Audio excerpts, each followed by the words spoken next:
Mo dyan? Ha? Sasain. Magsasaing? Oo. Ito sa mama mo. Hello, manay. Anak mo, kinukulang. Kita ko doon sa daanan. Sa may nagkuha ng, lingsa. Una kumain. Oo, yan yung gabi. Oo. Paano yun? Wala siyang nakuha. Ha? Mag-ano lang kami. Meron naman ditong nakuha ng kunti na. Pandagdag lang yun. Pandagdag. Oo, meron na kami ditong na ano. Ba't nandyan ka sa sa lupa? Eh, hindi naman ako nakakalakad eh. Ganyan ba talaga yung itsura mo pag nagsasaing ka? Oo, ganito. Nag-ano lang. Ginawang ko ang paa ko Ay, para oo. makaano, para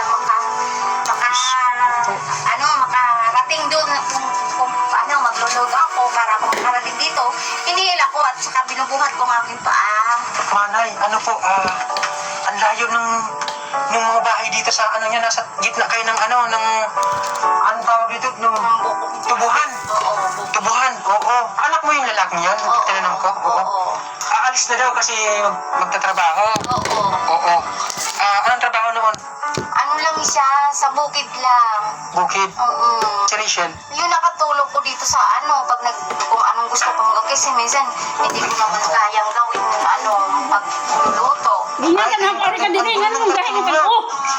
Oo, tingnan mo. Asa Ito yung dito itsura ka? niyo dito. Talagang hindi ko na naasikas ang bahay ninyo, ano? Hindi na nga. Kasi nung nung bumagyo, nasira. Wala naman mag-aayos. Wala na. Nasaan na sa patay nito? Wala na. Ha? Mausok? Ano? Wala na.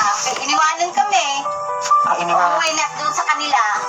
Iniwanan kayo? Oo, kasi wala na sa akin, pakinabang. Hindi na ako makaka-service sa kanya. Bakit? Hindi na ako makakatulong. Wala na, hindi ko na maibigay yung pangangailangan niya. Kaya iniwanan na ako. Ano pa ang kailangan niya? Seryoso? Oo, sa katawan. Naaabuso ka? Kumbaga, hindi ko na sa kanya maibigay. Kaya iniwanan niya na ako. Ito yung sa ina ninyo? Oo, dati. Oo, tapos? Yan. Nilipat dyan dahil Nilipat ko na lang dito. tingnan mo yung bahay nyo para ng hindi sa linalait ko ha. Kasi ang dami ko rin napupuntahan. May mga talagang giba-giba din. Isa yung talagang may pundasyon pero halos na lang sa'yo. Tingnan mo. Kapal nga lang talaga. Trapal na lang ito. Gaano sa'yo kahirap ang buhay dito? Sus, nakakahirap ang buhay namin. Kasi, wala naman kaming inaasahan ng iba. Yung anak ko naman, kukunti lang naman ang pirang binibigay sa amin. Kinakasya na lang namin kung niya. Kasi ang sahod niya, mura lang naman eh. Ito, ang kalagayan namin. Ganito. Talagang gapang-gapang na lang ginagawa mo. Pag naglalaba ka, gapang ka? Ganito lang. Tapos, Pag nag-aakyat ka doon, nakakaakyat ka? ako, nakakakit ako doon. Tapos, tinutulak niya ako, yung puwet ko. Jesus ko po. Ito na ha. Anong pangalan mo nga? Gina. Gina. Manay Gina. Napapanood tayo ng nationwide, worldwide. Alam ko nakapanood ka ng asawa mo. Opo. Anong gusto mong ipabatid sa kanya dahil ang kalagayan niya ganito? Masasabi ko sa'yo. Habang nagawa mo sa amin ng ganitong kalagayan ko, akala ko. Ito pa rin mo ang sinabi mo. Tapos ngayon, porkit ganito na kalagayan ko, hindi mo na mapapakinabangan, iniwanan mo na. Hindi ka na naawa sa mga anak mo. Kahit ako na lang, hindi mo nakawaan dahil siyempre, alam ko may pagkukulang ako sa'yo. Sana, maisipan mo man lang ang anak mo, tulungan mo pa man sila. Dahil ako, alam ko, napanaginipin kita nga. Sabi mo sa panaginip mo, ang pangangailangan mo daw, hindi ko naman may bibigay na, kaya wala naman ako sa'yo. Ang pagmamahalan, hindi naman yung gabi-gabi mag-aanis kayo ng partner mo. Hindi naman, kaso hindi ko naman alam ang kaisipan niya kung magkano yung mga kailangan niya. Naku, wag naman sana yung mga lalaki ganyan. Na puro na lang libog, nangyayari. Dahil ganyan na, ano ngayon eh, ang sitwasyon, karamihan talaga ganyan na nangyayari. Manay, anong pwedeng maitutulong ko sa'yo? Ano bang kahilingan mo?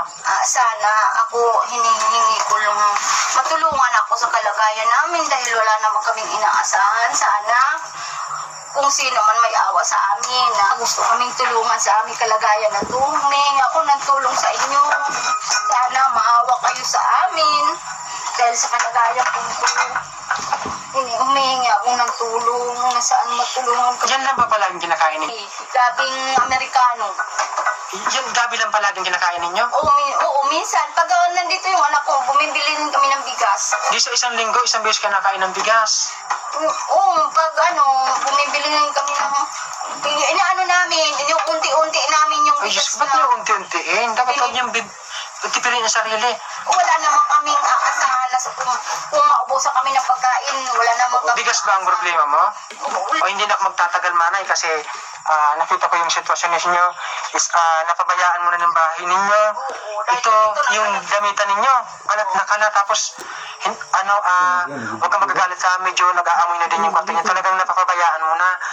Talagang focus ka na lang sa sarili mo. Pagsain yun lang ang naiisip mong paraan para mabuhay.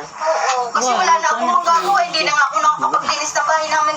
Manay, Namin. may surprise ako sa iyo at ito ibigay ng mga nag-donate sa akin na ang sabi, Virgilin, papadala ko ng pera, tulungan mo kung sino ang gusto mong tulungan na nangangailangan, naghihirap sa buhay. Ay ibigay ng mga OFW, Manay. Ano po, nakita ko ang sitwasyon mo dito. Diyos ko. Ito, Noy, pasok mo na, Noy! May regalo ko sa iyo, ha? Salamat. Oo. Bigay yan ng mga OFW, Manay, na nagbibigay ng donasyon sa aking programa. Ito, Nanay, isang sakong bigas. Maraming salamat po sa lahat. Naibigay nito sa amin. Maraming salamat. Malaking tulong na po ito dahil hindi na ito hahanapin ng aking anak. Sana bahala na po ang Panginoon na bumalik sa inyong binigay sa aming tulong. Dahil Nanay, bahala na lang ang Panginoon dahil ang Panginoon hindi kayo nahayaan. Andyan po, dalawang sakong bigas siya, Nanay. Ipasok na isang sakong bigas. Bali, dalawang sakong maraming bigas. salamat talaga dahil hindi ko kalain na ikaw makakuhaan mo ako at mabibigyan mo kami ng ganito. Hindi ko inaasahan na ikaw tinulungan ka na ng Diyos para lumapit sa akin na mabigyan kami ng ganitong pangangailangan namin. Hindi ko akalain. Sarap na po. Ako na po, nabisog na dali. Ang punta na dito ka mo. Makakain namin. Naisip ko ngayon mapamatay kasi ang kalagayan namin hindi ko malaman kung saan kami kukuha na ikabubuhay namin. Ito na ba ito? Ay, hindi pa. Kala ko madaling maluto.